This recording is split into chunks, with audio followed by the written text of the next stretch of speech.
Muling ibinida ni Pangulong Ferdinand R. Marcos Jr. ang mga kandidato ng Alyansa para sa Bagong Pilipinas sa campaign rally sa Carmen, Davao del Norte. Paalala rin niya sa mga botante maging matalino sa pagboto. Ang detalye sa balitang pambansa ni Mela Lesmoras ng PTV.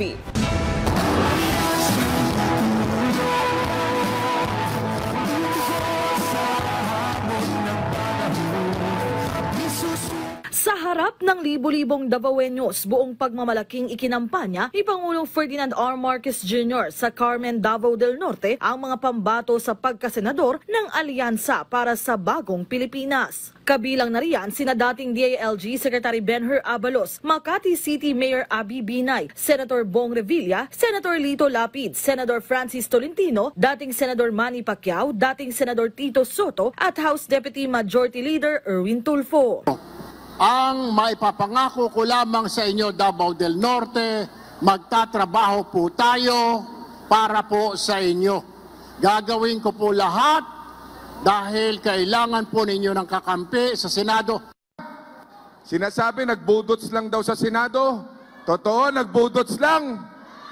Nagbudots ng 2,000 panukalang batas at ngayon nakapagpasa ng 343 na batas na ngayon. Kasama rin sa mga kandidato ng alyansa sina House Deputy Speaker Camille Villar, Senadora Amy Marcos, Senadora Pia Cayetano at dating Senador Ping Lacson, bagamat hindi sila nakapunta ng personal sa Davao. Ayon kay Pangulong Marcos, batid na ng mga kalaban ang bigat ng line-up ng administrasyon, kaya't ang ibang partido kung ano-ano nang sinasabi dahil tila natatakot na umano.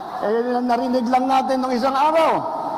Wala daw pag-asa, siguro, kanina wala silang pag-asa. Kaya papatay na lang sila ng 15 na senador.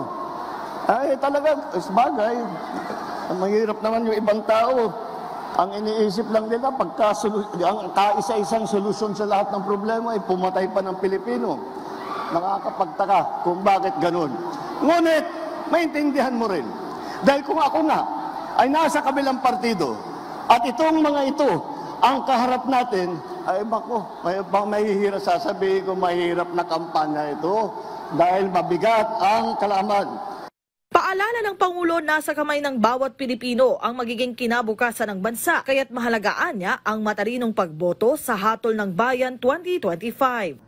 Mula sa mga probinsya sa Luzon, Visayas at Mindanao, mga kababayan naman natin sa Metro Manila ang susunod na susuyuin ng mga kandidato ng Alyansa para sa Bagong Pilipinas. Mula rito sa Davao del Norte, Mela Lesmoras para sa Pambansang TV sa Bagong Pilipinas.